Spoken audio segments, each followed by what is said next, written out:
Greetings and welcome to PinballHelp. Mike here. Today I'm in an unusual place. I'm out on my back patio, and if you've been watching this series then you know what's going on. If you just popped into this video it's going to look pretty odd. But what I'm doing is work continues on this 1969 Gottlieb wedge head called Target Pool, and we've tracked down a problem with the game, and one of the game features is not activating. And I traced it to a broken part of a relay, but it was so deep in the game that the best way to deal with it was to pull the whole backplane out and work on it on a table. And this so happens to be the day or two after Hurricane Zeta blew through Louisiana, and it came through here. The eye passed directly overhead, and we've been without power now for a couple of days. I've got an actual generator back there, you can hear it humming, that is powering the camera and my fridge and freezers, so that I don't lose anything. So I'm still waiting for power. The whole place is dead. Might as well work on this outside. So I pulled the backplane out of the pinball machine, and I've got it here on this patio. And I'm going to talk about what I've done. If you want to learn how to remove the backplane and the playfield from an EM, it's in the previous video, and it'll be in the description. So anyway, this is it. This is all the components right here from the game. In order to pull it out, you got to have the power cord. You got to undo the tilt assembly here, and then you have to unscrew the power button. And then a couple of bolts, and then this thing lifts out, and all the Jones plugs that over there in the upper corner had to be unscrewed. So I pulled this thing out. It's really filthy. I'm probably gonna clean it up and dust it off out here and all that. But let's talk about what is wrong with this game, and I think I'm gonna do some videos on components when I've got everything out. But for right now I'm going to talk about this specific thing, because we are still on track to bring this game up to 100%. We're missing one little thing, and if you've been following the series, we already pointed out where we discovered the problem, but now we can see it very clearly. So this is going to be cool. We're actually going to get a great view of this latch relay unit here. Okay, so this is part of the game's memory, and the way it works is when these relays kick in, you see how things flip down? See it like this? So I kick the relay. I'll tell you what. Let's undo this so you can see it from all sides. So this relay can be loosened, and you can service it like that. Let me make sure the camera has the whole thing in view.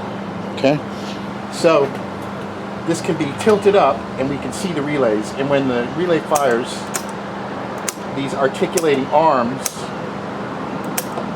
change the switches, and then there's this metal bar across the back that when it resets, this coil here fires this and resets everything. So this is how it remembers settings. So on this game, 1 through 13 memory settings for the targets are in the underneath the playfield. 14 and 15 are right here, and you'll notice this articulating arm is missing the roller. It's supposed to look like that. It's supposed to be 2 rollers, and there's only 1. So it broke off from here, and that's why this switch is not being closed, and that's the game feature that we need when all the even numbered balls are hit. This clicks down, and when this switch closes, that's when it enables that special. So this assembly needs to be replaced or repaired. And now with the thing out of the machine, we can clearly see, here's what it's supposed to look like, and you can see it's missing one of these things.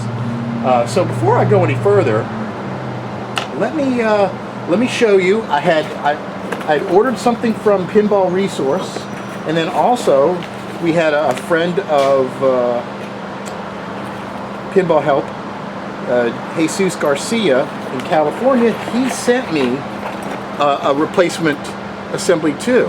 So I have one of each. Let me show you. He sent me the more modern ones. So this is the original part right here.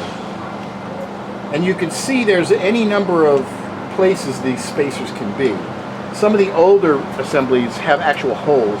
I don't know if you can see here, but there's actually holes in this one. Some of them, yeah, there's holes in that one and there's holes in this one. This one doesn't have the holes, but it's the proper assembly with the rollers in the right position. So there's a couple of things we can do. I can try to repair this if I didn't have an extra one of these, or I can just pull this out and replace it. So I'm probably going to replace it, but I'm also going to show you how to repair this, because I've come up with an interesting technique to fix these too. So first off, getting at these things is not all that easy. It's not particularly easy. And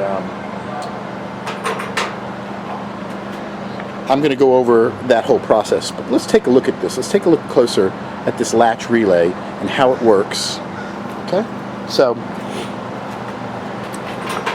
obviously when the thing fires, these things flip down. So if I need to replace this, can I get this out of here? The way it works is there's two little tabs right up here, and this articulating arm is basically just held in place with a spring with these tabs, and then there's a little plate that's attached to the coil down here that pulls in, and it makes this thing go down. The spring pulls it down and it clicks back up. So how do we get this out of here? I had to look at this for a little bit to figure it out. So in order to pull this out, if I can make this assembly go down maybe another ½ inch, I think it'll just pull right out. But it can't because the bar is in the way. So what we have to do is we have to remove this reset bar, or move it down, and then undo this plate in front of it, undo that spring, take that plate out. Then this bar will go down and we can pull it out, and then all we have to do is take this replacement one, stick it in, put the spring back on this, which goes from here to the inside. That's probably the hard part, getting this spring on, which I probably won't do on camera because I'll be sitting there, you know, with some needle nose pliers. But there's a spring that holds this to the plate, and then there's this lock plate here that I can pull out, put back in place. So that's going to be the process. Undo these two bolts here to move this bar out of the way. Now this is an interesting assembly here. It's a special bolt, and it's just got a regular screw and a lock washer on the other side. And I took one of these apart before, and they've got thread lock on them.